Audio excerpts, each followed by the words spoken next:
Imagine standing in the absolute center of a city that technically should not exist anymore, a place where the modern world has been stripped away, leaving only the cold kiss of rain and the scent of extinguished tallow candles.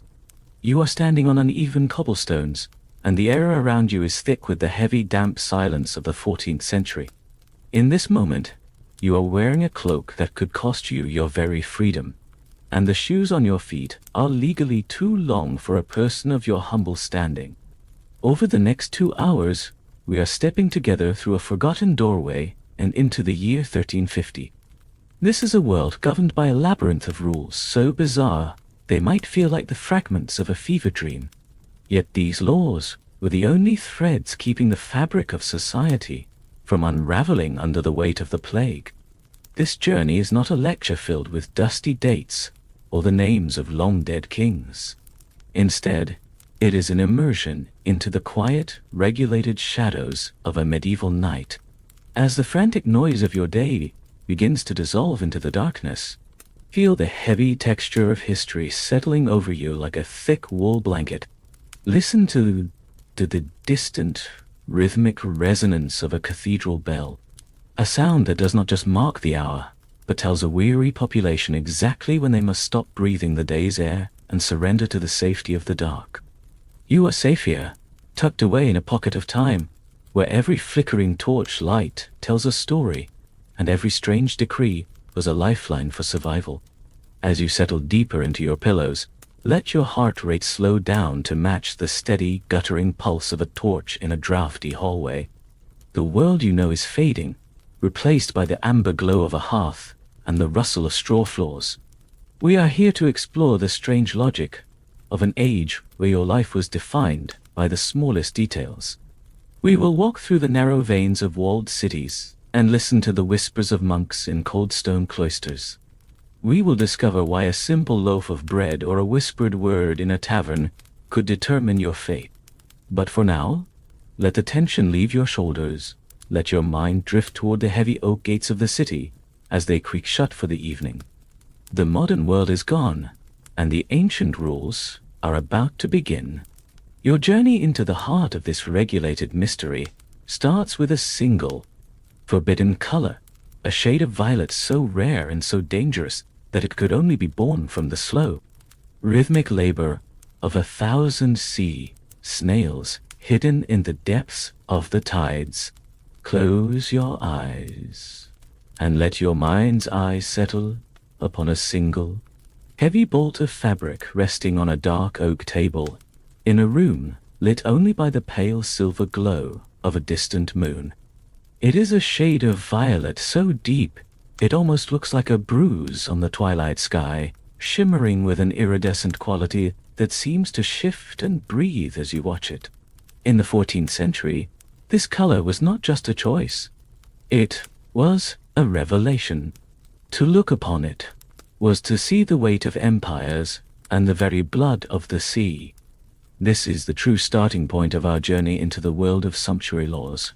A time when the very threads on your back served as a legal document, declaring exactly who you were and, more importantly, who you were strictly forbidden to be. The creation of this specific pigment was a process of almost rhythmic, meditative labor, far away from the cold stone streets of northern Europe.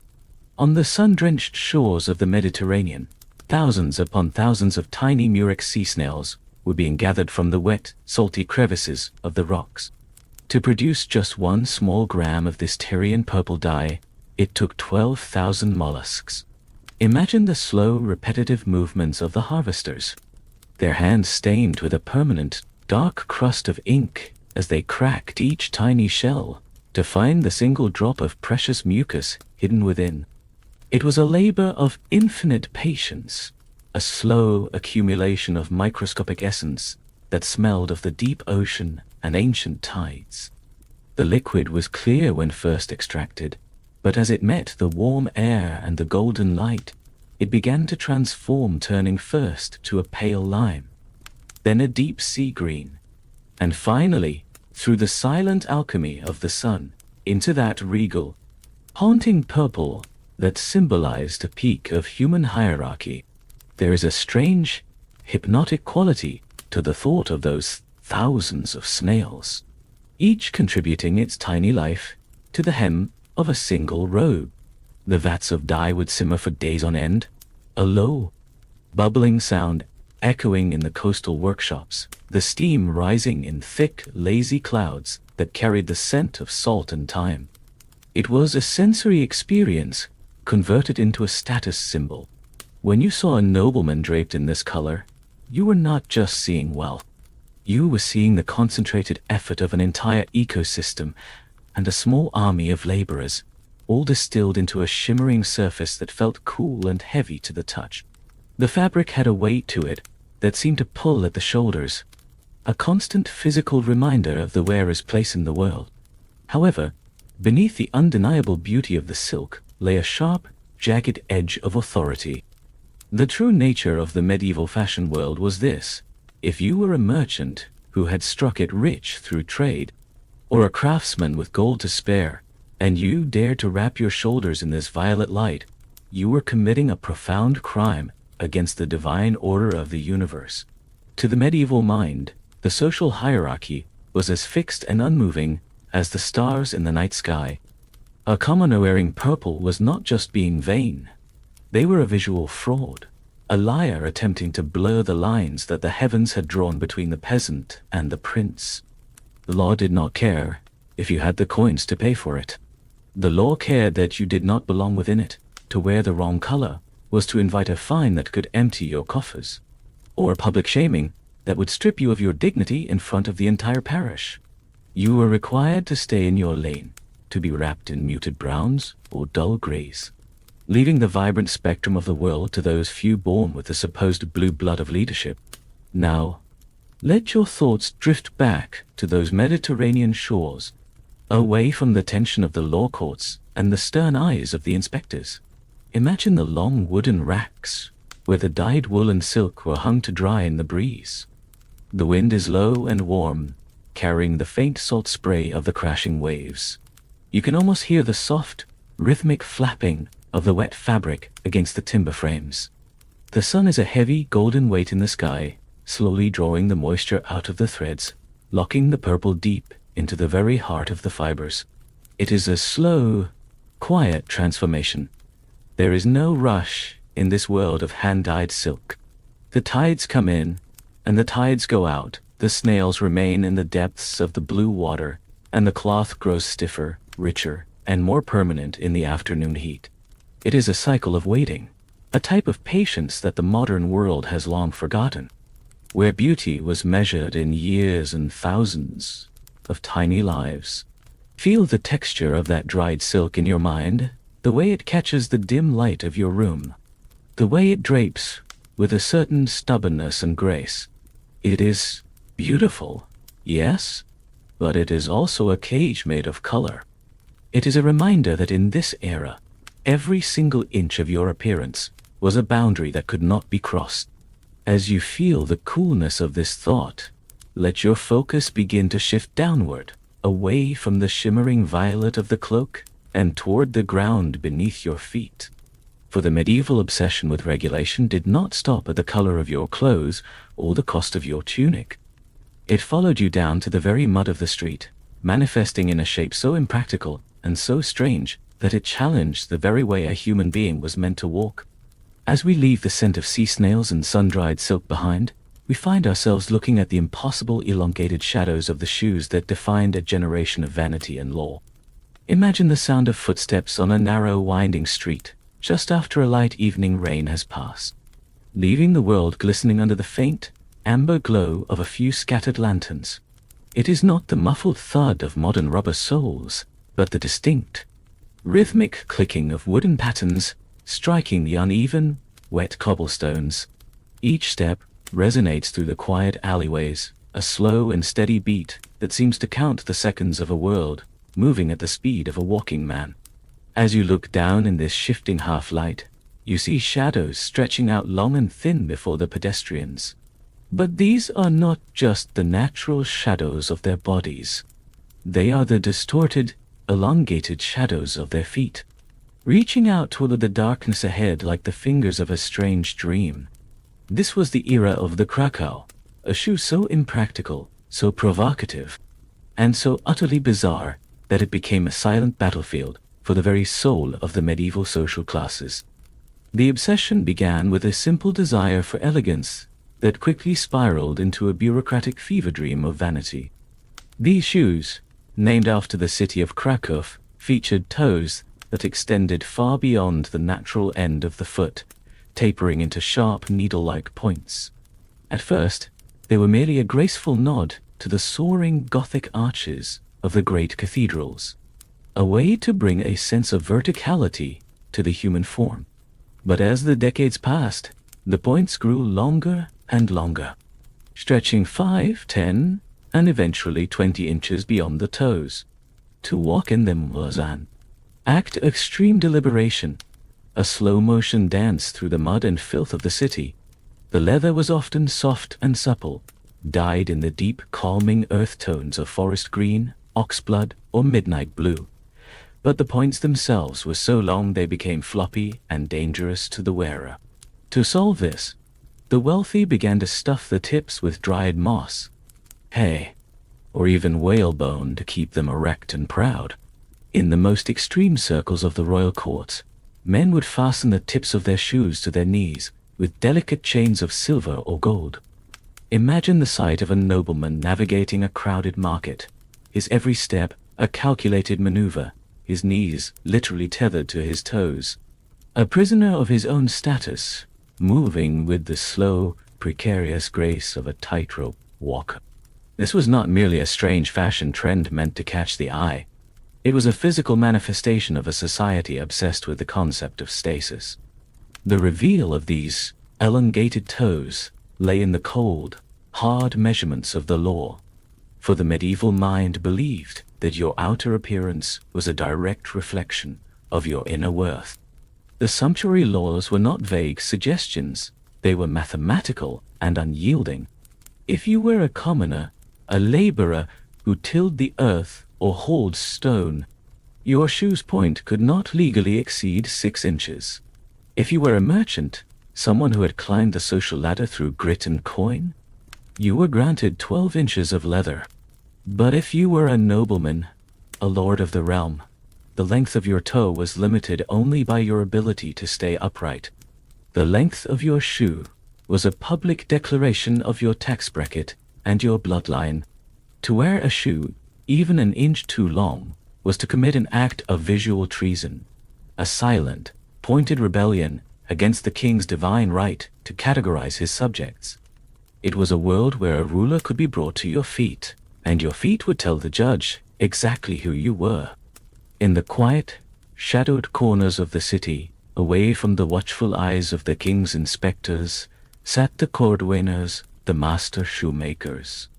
Picture one now, sitting in a small, cramped shop, illuminated by the single steady flame of a beeswax candle.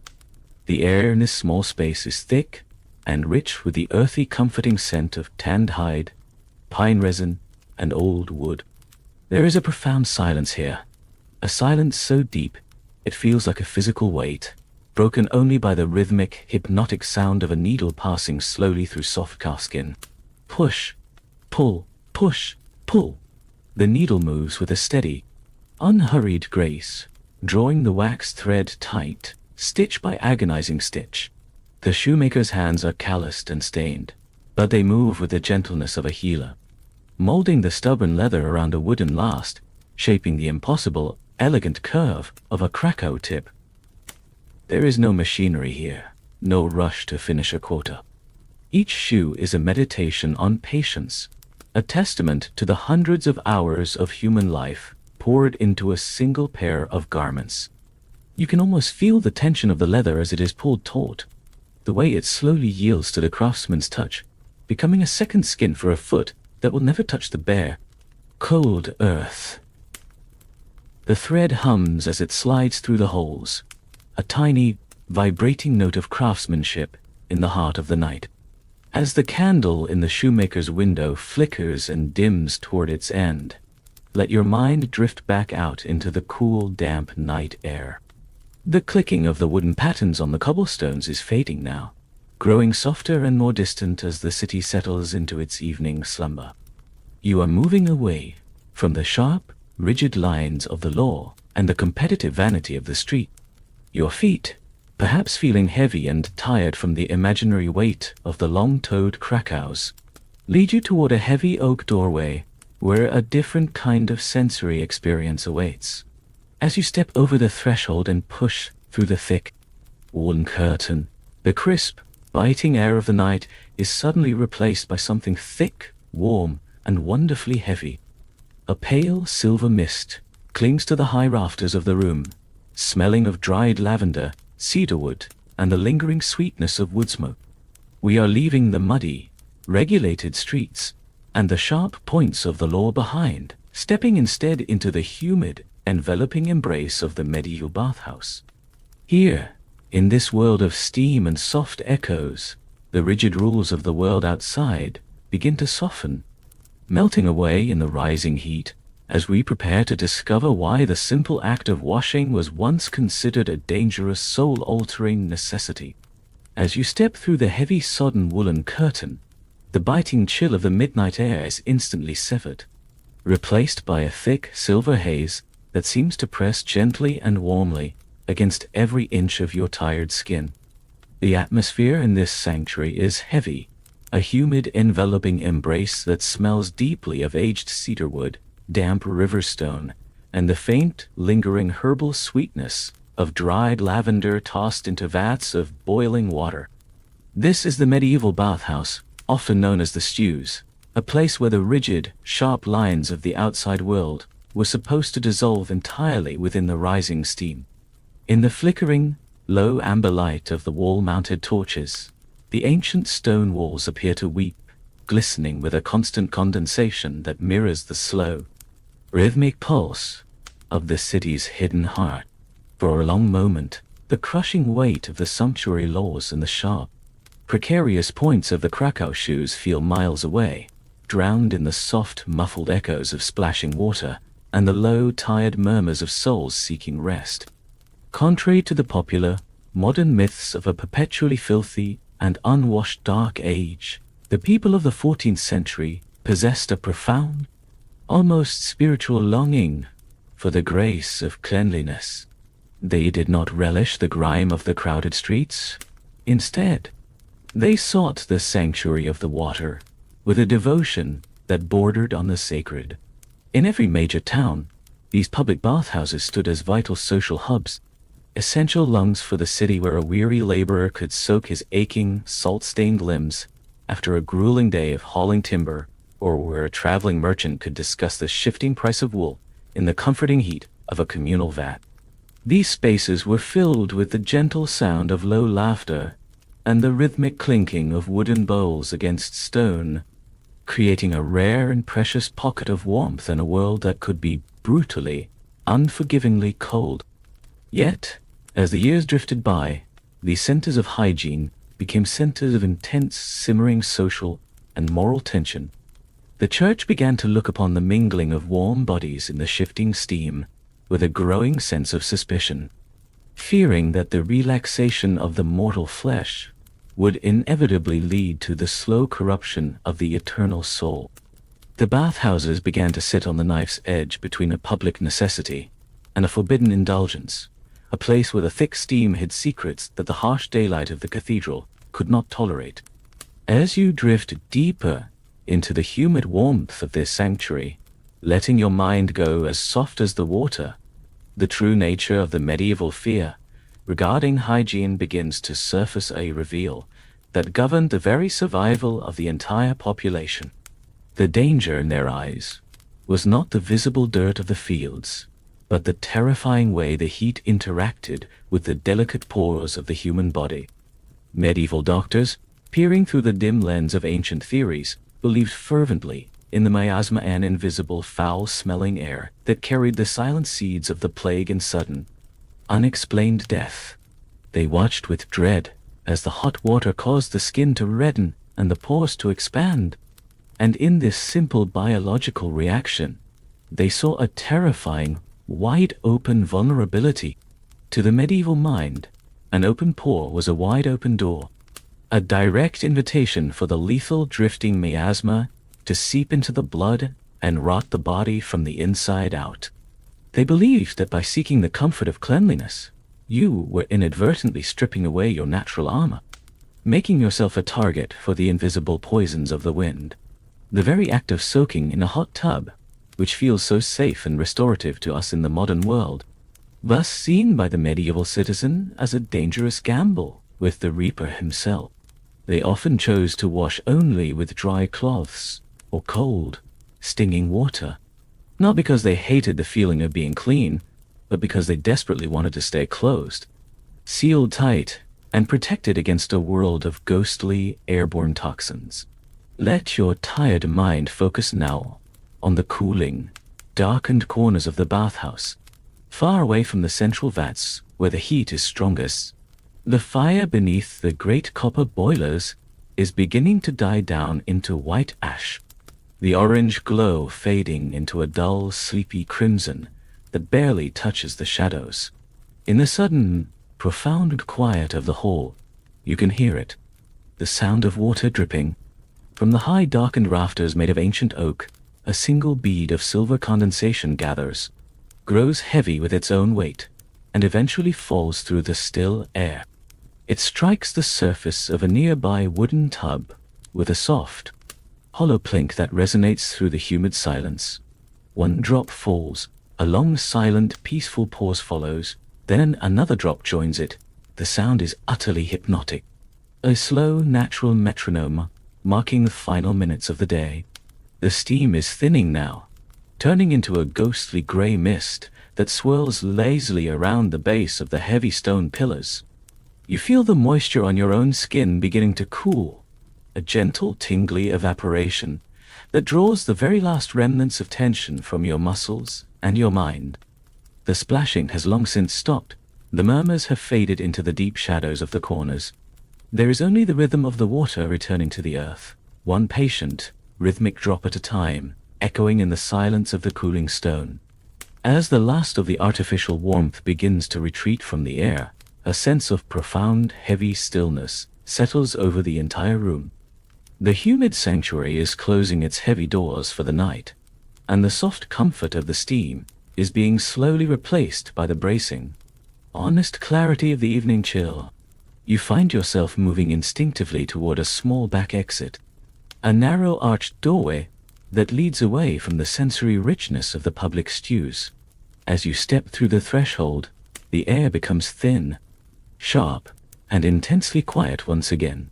The lingering smell of lavender and cedar is replaced by the dry, austere scent of old incense, cold wax, and unyielding granite. You are no longer in the world of the public, the social, or the shared. You are entering a space of profound, intentional isolation. Your footsteps, now bare and almost entirely silent on the smooth floor, lead you onto the freezing, polished surface of a monastery cloister. Here, the rules of hygiene and the very concept of the body take an even stranger, more disciplined turn. We are leaving the communal warmth of the city behind for the silent, stone-cold discipline of the monks, where the act of bathing was no longer a social grace or a luxury, but a rare, highly regulated, and deeply symbolic sacrifice of the flesh. The humid, lavender-scented air of the public bathhouse vanishes the very instant you step through that small, arched stone doorway, replaced immediately by a vast, hollow silence that seems to resonate deep within your very chest. You are now standing in the shadowed cloister of a medieval monastery, a place where the air is dry, thin, and carries the faint, sharp sting of ancient incense and cold, unlit beeswax. High above your head, the stone arches disappear into a darkness so profound and so heavy, it feels like the weight of the heavens themselves pressing down. Somewhere in the far distance, the single haunting note of a Gregorian chant vibrates through the long hall, a sound so low, so steady, and so pure it feels less like music, and more like the earth itself is humming in its deep, eternal sleep. This is a world of absolute, intentional discipline, a sanctuary where every sensory pleasure of the city is stripped away to make room for the eternal. In this realm, The very concept of the human body changes, and with it, the rules of hygiene take a turn toward the surreal, the stoic, and the profoundly strange.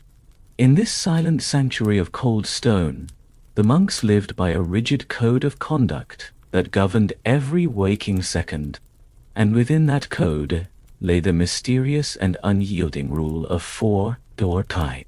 While the commoners in the crowded town outside might desperately seek the warmth of the public stews to soothe their weary muscles and escape the mud, the monks viewed the physical body as a mere vessel, a temporary, fragile, and often troublesome house for the immortal soul. For them, the act of bathing was not a simple routine of health or comfort, but a dangerous, slippery brush with the sin of luxury and the fires of vanity. The rule was absolute. A monk was permitted to submerge his body in a full warm bath only 4 times in a single year. These rare, precious occasions were strictly timed with the highest holy days of the calendar: Christmas, Easter, and perhaps a midsummer feast. To soak in warm water, more often than this, was seen as a weak, shameful surrender to the comforts of the flesh, a distraction of the senses that could lead a brother away from his solemn prayers and into the soft, perilous lap of worldly indulgence. Imagine the long, quiet months that stretched between those 4 baths, the way the heavy, dark wool of the monastic habits would grow stiff with age, salt, and the lingering scent of the hearth, a physical penance that the monks wore like a suit of armor against the temptations of the modern world. As you walk silently past the endless rows of polished wooden pews, the true reveal of the monastery's relationship with cleanliness begins to take shape in the flickering, dim candlelight. Toktatin. In this sacred space, being physically dirty was not seen as a sign of neglect or laziness, but often as a badge of profound, unwavering spiritual focus. The concept of the odor of sanctity was a literal and deeply respected belief to the medieval mind. They believed that by intentionally ignoring the needs of the physical self, by allowing the hair to grow wild, the beard to tangle, or the skin to remain unwashed and weathered, one was demonstrating a total sacrificial preoccupation with the divine.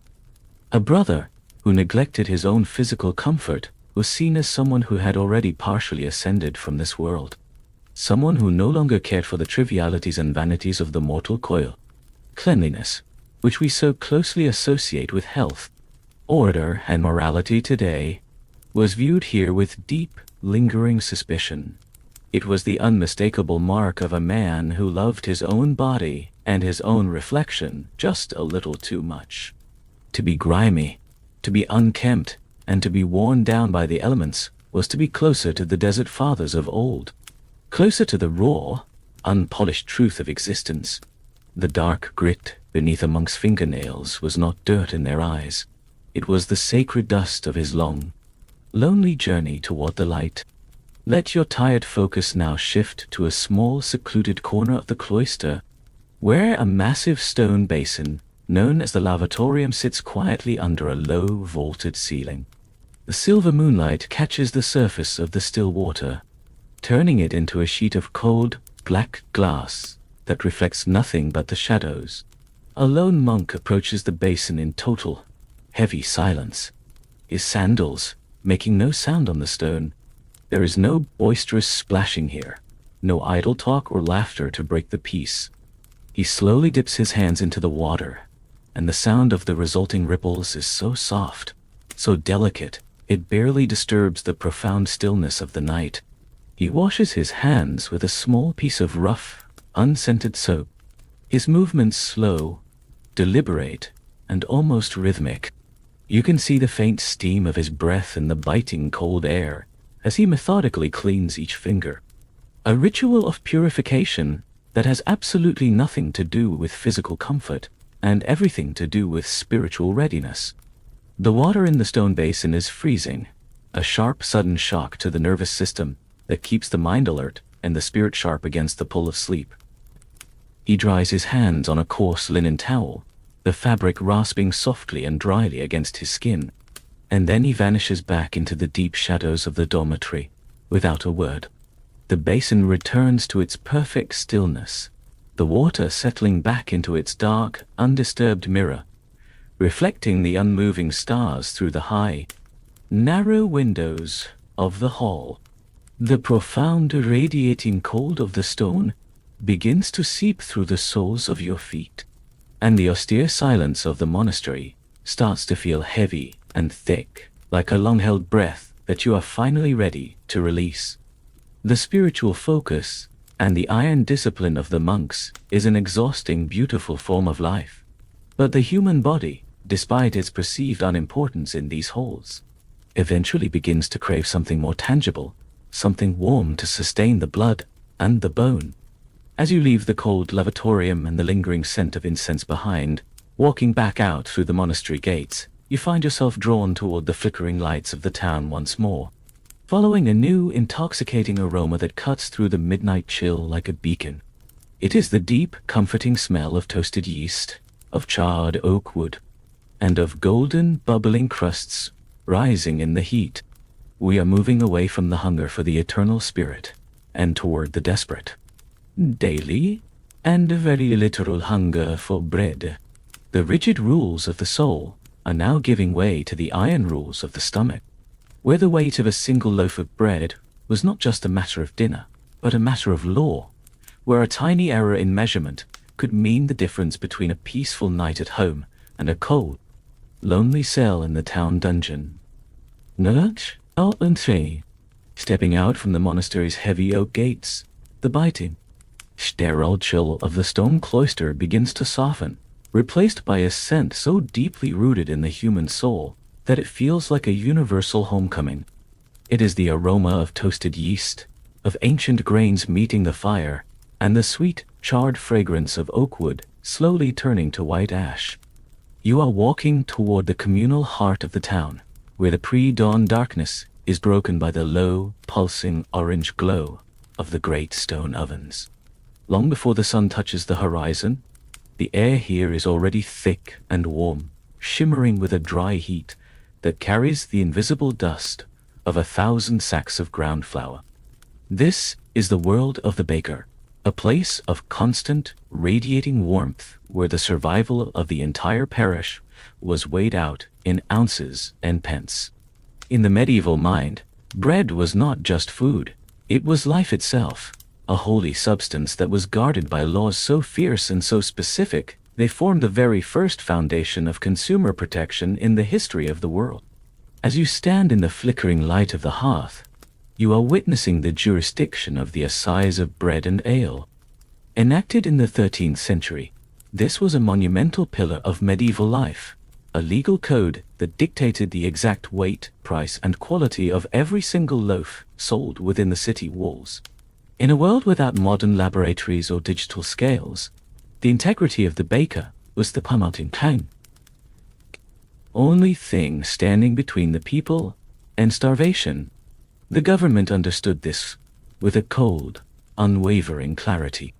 Every few weeks, local officials known as inspectors would move through the market with brass weights and keen eyes, testing the density of the crust and the lightness of the crumb. They regulated the price of wheat and adjusted the size of the loaf accordingly, ensuring that even in years of poor harvest, the poorest widow could still afford her daily sustenance. It was a beautiful, intricate dance of economics and empathy, a way of ensuring that the communal oven remained a source of life rather than a den of greed. To be a baker was to be a guardian of the public trust, a role that carried immense respect, but an even greater burden of secret fear. The true reveal of this world, the dark shadow beneath the golden crust, was the price of failure. If an inspector found that a baker had cheated the scales, if a loaf was found to be even a fraction of an ounce too light, the punishment was not a mere fine or a stern warning. It was a visceral, public undoing of a person's dignity. A dishonest baker would be sentenced to the hurdle. Imagine the scene in the grey misty light of a Tuesday morning. The baker, stripped of his apron, is tied to a rough wooden frame drawn by a horse. He is dragged through the very streets where he once sold his wares. The light fraudulent loaves tied around his neck like a heavy collar of shame. The townspeople, the very neighbors he had cheated, would line the narrow alleys to watch his passage in silence. It was a ritual of public purging, a way of saying that in this society, to steal from the stomach of a neighbor was to sever one's connection to the community. The fear of this public shaming was so profound that it gave birth to a tradition we still recognize today, the baker's dozen. To ensure they never, ever fell short of the legal weight, bakers began to include a 13th loaf for every 12 ordered. A small greedy insurance policy against the wrath of the law and the weight of the hurdle. As the sun begins its slow descent, and the frantic energy of the morning market fades into a tired, rhythmic hum, let your mind drift back into the quiet interior of the bakery. The fires in the ovens have been banked, leaving only a gentle, radiating warmth that makes the air feel thick and sleepy. There's a large scarred wooden table in the center of the room, covered in a fine silken veil of white flour. A lone apprentice is working the last of the dough for the morning's first bake. There is no sound here, but the rhythmic, hypnotic thud of the dough hitting the wood. Fold, press, turn, fold, press, turn. The movement is steady and unhurried. A primal dance that has not changed in 5,000 years. You can see the fine clouds of flour rising and settling in the dim light, like tiny stars falling in slow motion. The dough is heavy and resistant, but under the rhythmic pressure of the hands, it becomes smooth, elastic, and alive. It is a meditation in motion, a repetitive labor that draws all the noise from the mind and leaves only the pulse of the grain. The table is cool, the dough is warm, and the world outside is slowly turning to a soft charcoal gray. The deep, comforting smell of the baking crusts begins to dissipate now, carried away by a cool evening breeze that snakes through the open shutters. The golden glow of the ovens is being swallowed by the advancing shadows of the night. From high above in the stone tower of the parish church, a new sound begins to emerge, cutting through the scent of yeast and wood smoke. It is the heavy, somber tolling of the evening bell, a sound that vibrates through the very ground beneath your feet. This is the signal that the day is officially over, that the communal ovens must be closed, and the streets must be cleared of all wandering souls. As the smell of the bread fades into the cool night air, the town is preparing for a different kind of regulation, one that exists in the silence. We are moving away from the warmth of the hearth and the security of the loaf, toward the cold, mandatory silence of the dark. The bell is calling everyone home, and its iron voice is the only thing that stands between the order of the day and the mysterious, law-bound dangers of the medieval night. It is time to douse the fires and listen to the voice of the watchman. The deep, comforting scent of the bakery begins to recede, carried away by a cool evening breeze that snakes through the narrow, twisting streets. The golden glow of the ovens is being swallowed by the advancing ink-blue shadows of the night. Then, it happens, from high above in the stone tower of the parish church, a sound emerges that seems to vibrate through the very marrow of your bones. It is the heavy, somber, and deeply resonant gong of the cathedral bell. This is not the light chime of a morning prayer. It is a massive, metallic tolling that ripples through the damp air, a sound so physical you can feel it in your chest. With each strike, the city pulse slows. This is the curfew in the medieval mind. This bell was the voice of the law itself, announcing that the time of light and labor had ended, and the reign of the shadows had begun. The word curfew finds its roots in the old French couvre-feu, which literally translates to cover fire. It was a mandatory, non-negotiable rule born not out of a desire for control, but out of a desperate, shared fear of the flame. In a city built of seasoned timber, dried straw, and tightly packed wooden stalls, a single unattended candle or a stray spark from a kitchen hearth was not just a household accident, it was a potential death sentence for the entire parish. When the bell tolled, every citizen was legally required to douse their fire. You would rake the glowing coals to the back of the hearth and cover them with a metal lid or a layer of heavy ash to stifle the oxygen. The vibrant, busy world of the afternoon was forced into a sudden collective darkness. To keep a fire burning after the bell was an act of public endangerment, a betrayal of the communal safety that kept the city from turning into a pyre before dawn. As the echoes of the bell finally die out, leaving a silence so thick it feels like a weight, the true reveal of the medieval night begins to prowl the streets. This was the hour of the night watchman. Imagine him now, a solitary figure wrapped in a heavy wool cloak, carrying a dim horn lantern and a heavy wooden staff, his footsteps echoing rhythmically on the stones. His eyes were trained not on the ground, but on the windows of the sleeping houses. If a stray flicker of candlelight was seen dancing behind a shutter, or if the faint orange glow of an uncovered hearth escaped through a chimney, the watchman would not simply pass by. He would stop. He would mark your door with a piece of chalk or a specific notch, a silent signal for the inspectors who would arrive with the sun. To be caught with light after the curfew was to be marked as a person of suspicion, a potential arsonist, or a secret keeper. The darkness was a mandatory uniform, and to break it was to invite the full weight of the town's judgment upon your threshold. Now, let your focus drift toward the center of a darkened room, away from the watchful eyes in the street. The great hearth, which only an hour ago was the source of warmth and light for the family, is now a landscape of fading embers. Watch the colors shift in the absolute quiet.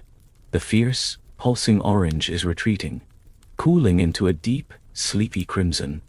Tiny sparks, like miniature stars, wink out one by one as the heat dissipates into the stone. The wood has charred into intricate, blackened shapes that slowly collapse under their own weight, turning from solid fuel into a soft, powdery pile of gray ash. There is a gentle, rhythmic hissing sound as the last bit of moisture escapes a log, a sound as steady as a sleeper's breath. The room is growing cold, but it is a safe, quiet cold. The air is still. The danger of the fire has been quelled, and the only light remaining is the faint, silver ghost of the moon filtering through the cracks in the shutters. The house is breathing in the dark, settled and secure. The heat of the day has completely vanished now, replaced by a profound, velvet stillness that wraps around the city like a shroud. In this mandated darkness, the world feels smaller, more intimate and strangely fragile. But even in the silence of the curfew, the hand of the law did not truly sleep. The rules of the night were merely a preparation for the even stricter regulations of the coming dawn.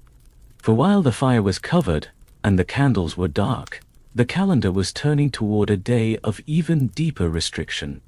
As you drift closer to the edge of sleep, the memory of the busy market and the smell of the bread feels like a lifetime ago.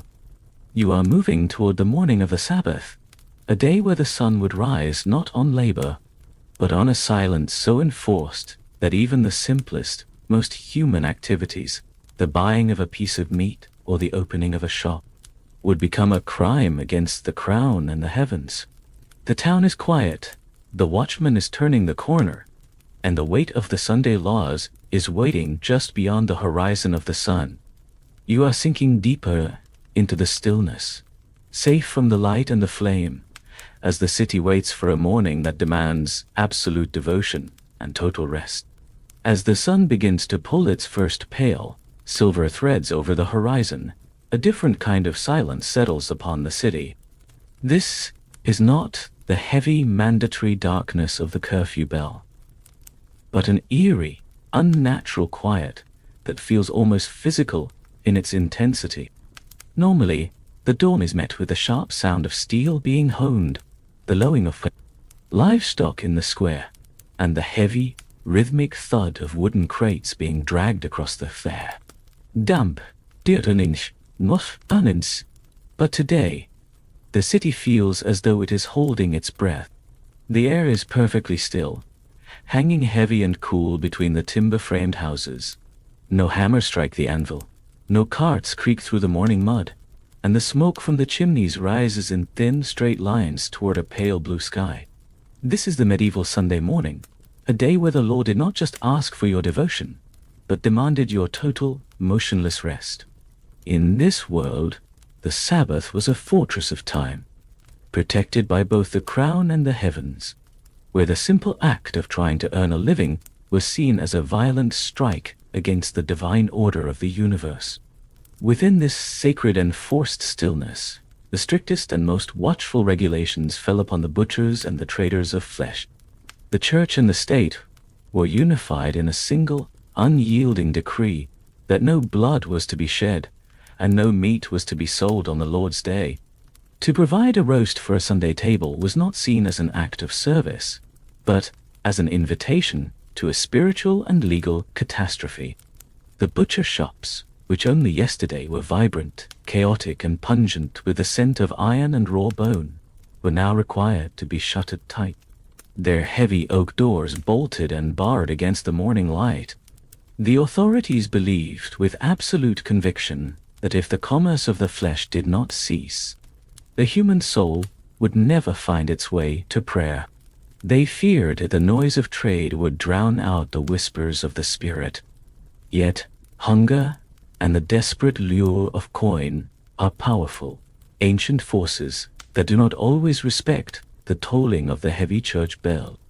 Beneath the surface of this holy silence, a shadowy and dangerous economy began to stir in the damp, dark basements of the city. The true reveal of the medieval Sunday lay in the hidden, subterranean architecture of the butcher's quarters. While the streets were patrolled by stone-faced inspectors and parish beadles looking for any sign of a shop door left ajar or a scale left on a counter, the real activity was happening deep beneath the floorboards. In the dead of night, long before the Sabbath sun rose, desperate butchers would move their carcasses into secret cellar compartments, hidden rooms tucked away behind false walls, or beneath heavy, inconspicuous stone flags. If an inspector were to walk through the shop, they would see nothing but clean, fresh sawdust and empty iron hooks. But only inches away, separated by a thin layer of seasoned timber or ancient brick, the black market was breathing.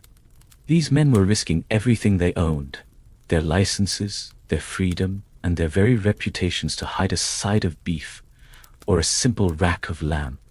They knew that a single slip, a stray scent of fresh blood escaping a vent, or the muffled sound of a cleaver striking wood through a heavy cloth, could bring the king's men crashing through their ceiling. The Sunday rest was a beautifully polished facade of holiness, built carefully over a foundation of whispered deals and hidden, forbidden meat. Now, let your mind take a slow mental walk through the center of the town's primary marketplace. It is vast and empty now, a wide expanse of trodden earth and vacant wooden stalls that look like skeletal remains in the morning light. The shadows of the high timber frames stretch long and thin across the ground, reaching out toward the closed, silent cathedral doors. There is no one here but the gentle wind, which occasionally kicks up a few stray pieces of golden straw or a scrap of parchment. In this profound and heavy emptiness, only the ghost of smells remains to tell the story of the week. Close your eyes and imagine the faint, lingering scent of dry hay, the cold metallic tang of the empty meat hooks, and the earthy, sweet aroma of last night's rain soaking into the old wood. It is a sensory memory, a rhythmic echo of the chaos that will inevitably return tomorrow. Walk slowly and deliberately past the silent bakeries and the darkened, quiet taverns. Your footsteps make absolutely no sound in the soft, yielding dirt. The air is cool and thin, undisturbed by the heat of 1,000 bodies or the thick smoke of 100 cooking fires. It is a rare moment of pure stasis, a long pause in the heartbeat of the world where you can almost feel the heavy, ancient stone of the buildings, leaning in to listen to the silence of the street. This stillness of the market is deeply peaceful. yet it carries a weight of its own. A constant reminder that in the Middle Ages, there was no part of your life that was truly private or truly your own. The law followed you relentlessly, from the specific color of your clothes to the hidden contents of your cellar, and even into the very sanctuary of your home. As the sun climbs higher into the sky, casting a bright, cold light over the empty stalls, the rigid regulations of the marketplace begin to fade from your mind like a receding tide. You are moving away from the world of commerce, of meat and bread and brass weights, and toward a realm that is far more intimate and far more dangerous to the soul. For if the law could regulate the food in your stomach, it certainly could not ignore the most private impulses of your human heart. As we leave the empty square behind and slip into the narrow, shadowed side streets, we find ourselves drifting toward the arched doorways and the whispered promises of the medieval night, where even the simplest gesture of human affection, a single, quiet, and meaningful kiss, was governed by a law that feared the touch of a hand as much as it feared the coming of the plague. Leave the vast, empty stalls of the Sunday marketplace behind, and let your slow, weary footsteps carry you deep into the labyrinth of the city's narrowest, most winding side streets. Here, the overhanging timber gables of the ancient houses lean toward each other like tired giants sharing a forbidden secret, nearly touching at the top and blocking out all but a tiny flickering sliver of the velvet night sky. In the deep, cool shadows of a massive limestone archway, two figures stand almost entirely motionless. Their silhouettes are soft and blurred, feathered by the damp mist that clings to the cold, porous stones. In any other age, this would be a moment of simple, quiet romance, a shared breath before parting in the dark. But in the year 1439, this silent shadow play was a matter of intense legal and biological scrutiny. As you watch from the safety of the darkness, you are entering a realm where even the most instinctive human gestures were caught in the heavy, invisible net of the law, where the simple touch of a lip was seen not just as a potential sin, but as a direct death sentence for an entire kingdom. The world of medieval intimacy was suddenly and violently reshaped by a royal decree that seems, to our modern ears, like a cruel and distant fairy tale. King Henry VI of England, desperate to halt the relentless, invisible march of the Black Death, issued a law that remains one of the most striking examples of emergency legislation in the history of the world. He banned the kiss, in a society where kissing was a standard, essential form of greeting, a gesture of sacred loyalty between a knight and his lord, a sign of enduring peace between neighbors, and a seal on every legal social contract. This was a seismic and terrifying shift. The authorities did not fully understand the complex science of the plague, but they understood the power of the human breath. They saw how the sickness jumped from house to house, like a hungry spark in a pile of dry straw, and they concluded that the very air shared between two people was the primary carrier of the rot. To kiss in public was no longer a sign of affection. It was a sign of reckless, lethal endangerment. The law attempted to build a physical wall between every human mouth, turning the most private and tender expression of love into a source of public terror and sudden isolation. Yet, while the law tried with all its might to keep people apart, to save their physical lives, other, older rules had a way of binding them together with a terrifying permanent ease. The true reveal of the medieval heart lay in the strange and potent law of clandestine marriage. In this era, the church and the state held a surprisingly simple, almost dangerous view of what constituted a permanent, holy union. You did not necessarily need a priest, a cathedral, or a formal parchment signed in gold ink to be wed for eternity.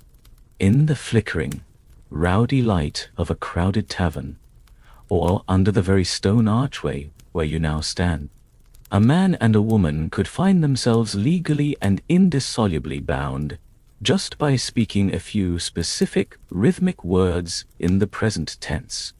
If you looked into someone's eyes and said the simple phrase, "I take you as my own," and they replied in kind with equal intent.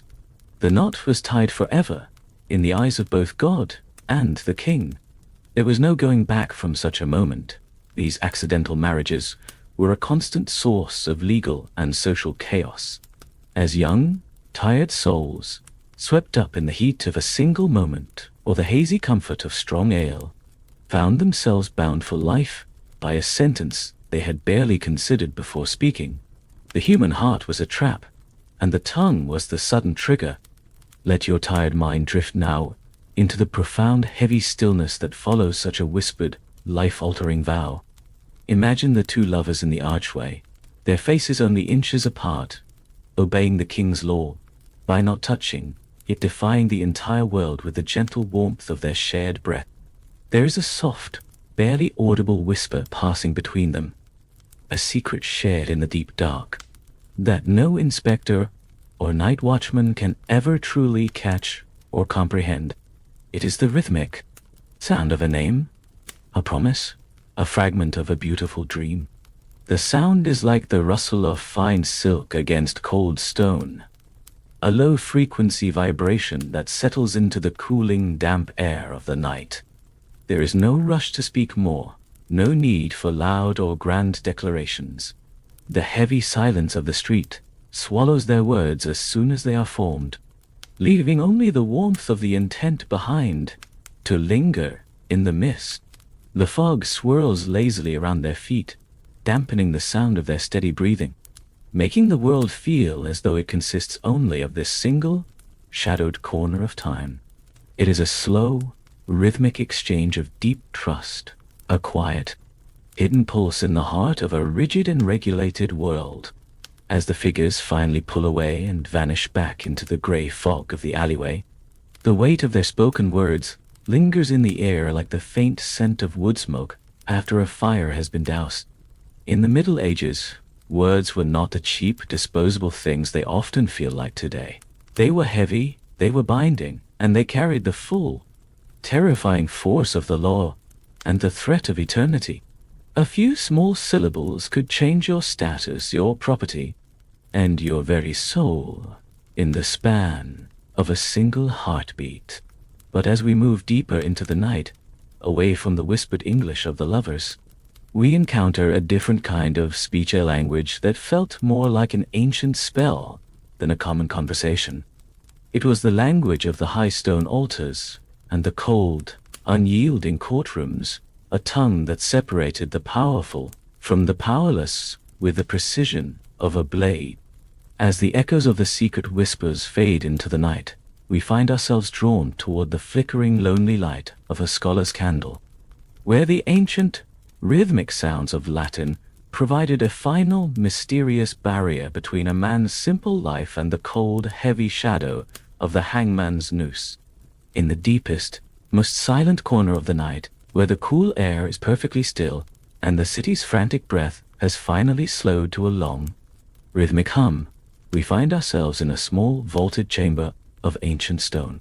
The only light in this sacred space comes from a single, dying candle, its flame dancing precariously as the amber wax pools into a smooth, translucent lake at its base. The soft glow falls upon a dusty, ancient parchment that has rested on this heavy oak desk for many decades. The surface of this page is deeply textured, a landscape of minute ridges and valleys known as vellum, bearing the faint organic scent of dried skin, old earth, and the passage of centuries. Across this pale surface, lines of dark, elegant script stretch like the rows of a winter vineyard. This is not the common, hurried tongue of the tavern or the bustling market. This is Latin, the language of the high heavens and the cold, unyielding courtrooms. It was a linguistic fortress that stood firmly between the common man and the absolute finality of the law. In the 14th century, these strange rhythmic syllables were not just words, they were a literal sanctuary, a hidden, narrow bridge over the dark abyss of the gallows. This sanctuary was known as the benefit of clergy, a unique legal loophole that created a parallel world of justice within the medieval state. Originally designed to ensure that men of the church were tried by more merciful religious courts, Rather than the brutal, unforgiving King's Bench, it eventually evolved into a bizarre and life-saving test of basic literacy.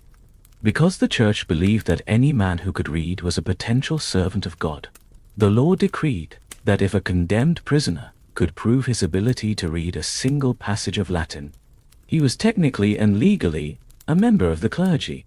In that single, breathtaking moment of reading, the noose would effectively vanish. He would be handed over to the bishop, spared from the cold executioner's blade, and given a precious chance at a life that his unlettered brothers could never hope to claim. It was a world where a person's very survival did not depend on the physical evidence of their crime, but on the agility of their tongue and the sharpness of their eye in the flickering, uncertain candlelight.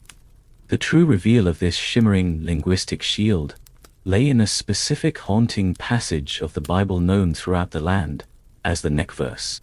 This was almost always the opening of Psalm 51. Miserere me Deus, secundum magna misericordiam tuam. Have mercy on me, O God, according to thy great mercy. For a common criminal facing the long cold shadow of the gallows, these were the most important syllables ever written in any tongue. Realizing that the judges almost always turned to this specific worn page, the clever and the truly desperate began a secret tradition of hidden deception. Men who could not read a single letter in their own native language would spend their final, terrifying nights in a cold stone cell, painstakingly memorizing the rhythmic sounds of the Latin by heart. They would wait for the judge to slide the heavy leather-bound book across the bench, and then, with their hearts pounding rhythmically against their ribs, they would recite the verse perfectly from memory, while slowly tracing their finger along the dark ink they could not actually understand. It was a theatrical performance for the highest stakes imaginable, a clever trick played upon the law to steal a few more decades of precious breath. To the judge, it appeared to be a miracle of literacy. To the prisoner, it was a rhythmic, life-giving spell of survival. Let your tired focus settle now on the quiet, steady, and patient work of the scribe who originally laid this dark ink upon the page. Imagine the small, repetitive, and deeply hypnotic sound of a goose quill pen, scratching slowly and rhythmically against the thick, resistant vellum. It is a dry, comforting sound, like the soft rustle of fallen leaves in a gentle, cooling autumn wind. There is absolutely no rush in the movement of his hand. Each letter is formed with a deep, meditative precision. The black ink flowing smoothly from the tip of the quill to create the elegant curves and the sharp serifs of the ancient tongue. The pressure of the pen is constant, steady, and soothing. You can almost feel the slight rhythmic vibration of the nib as it moves across the textured surface, a pulse that marks the passage of time in the silent, dark scriptorium. The world outside is a chaotic storm of laws, rules, and punishments.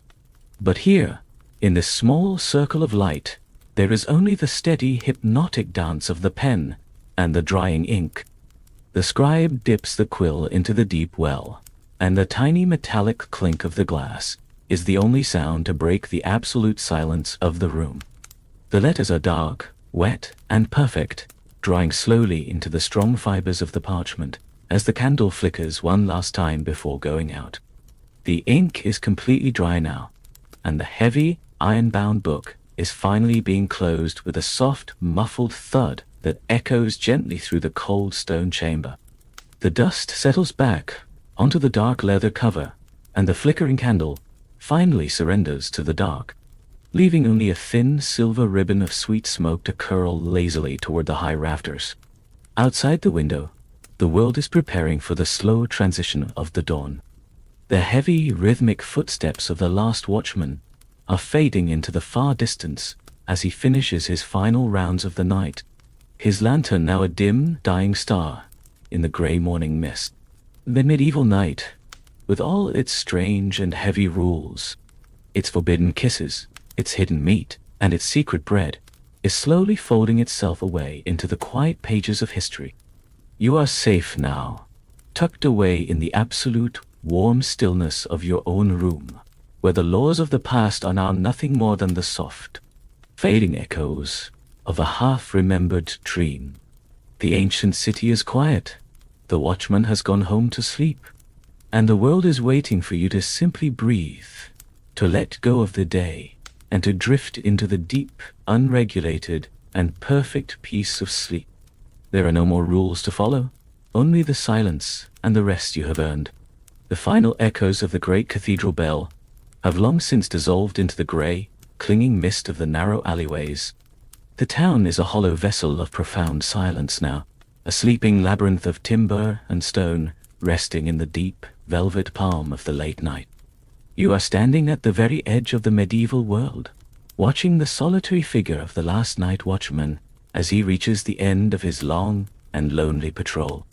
His iron-shod staff makes one last, rhythmic strike against the wet, cold cobblestones, a final, echoing pulse in the darkness that seems to signal the end of time itself. As he leans his weary frame against the cold stone of the gatehouse, his horn lantern begins to sputter and gasp. The small flame, which has guided his heavy footsteps through the mandatory hours of the curfew, trembles and shrinks, casting long, dancing shadows that stretch and fade into the thick mist. With a final, tiny hiss, the light flickers out, and the first hint of the dawn remains far, far away, tucked safely behind the heavy, dark curtain of the eastern horizon. As you stand in this perfect and unmoving darkness, it becomes increasingly clear that the world we have traveled through tonight was not merely a collection of bizarre eccentricities or forgotten, dusty curiosities. These rules, the precise, measured length of a shoe's pointed toe, the forbidden royal shade of a violet robe, the mandatory silence of the cooling fire, and the rhythmic, legal weight of the daily bread, were the vital and delicate lifelines of a fragile, beautiful world. In an age where the invisible plague could sweep through a city like a sudden winter wind, and where a single unattended spark could turn a life's work to black ash in an hour, these strict regulations were the invisible threads that held the entire fabric of society together. They provided a much-needed sense of order in the face of the vast unknown, a way to measure the value of a human life when the world felt immense, unpredictable, and often cruel. Every law was a solemn promise made to a neighbor, a shared and silent agreement that kept the chaos of the dark at bay. They were the geometry of survival, carved permanently into the very stone and the enduring soul of the 14th century. The true reveal of this long journey, as you settle deeper and more comfortably into the warmth of your own modern bed, is that these ancient rules have never truly left us. We carry the heavy memory of the medieval night in the very marrow of our bones and the quiet rhythm of our blood. When we finally close our eyes and surrender to the rising tide of sleep, we are obeying the most ancient and natural curfew of the human spirit. In our dreams, we still navigate the narrow, winding streets of the deep past, moving through the shimmering colors of forgotten empires and listening for the faint tolling of a distant bronze bell. We keep the order of the ancestors alive in the rhythmic, steady pulse of our breathing and the slow, calm beat of our resting hearts. The laws of the city have transformed into the laws of the mind, a sacred, quiet boundary that protects the sanctuary of our deepest rest. You are not just a spectator of this history. You are its living keeper, holding the silence of the long watch within the safe sanctuary of your own peace. A heavy, cooling darkness is now settling over every corner of your room, descending slowly from the ceiling like a thick, hand-woven wool blanket. It is a weightless weight, a comforting and gentle pressure that draws the last remnants of the day's frantic heat from the still air. The modern world has faded away entirely, leaving only the stillness of the stone and the soft memory of the hearth. Your muscles are as loose and relaxed as the fine silk in the merchant's shop. Your mind is as quiet and still as the monk's cloister after the final evening prayer has been whispered. The air you breathe is cool, thin, and perfectly clean, free from the heavy miasma of the day and the loud noise of the crowded market.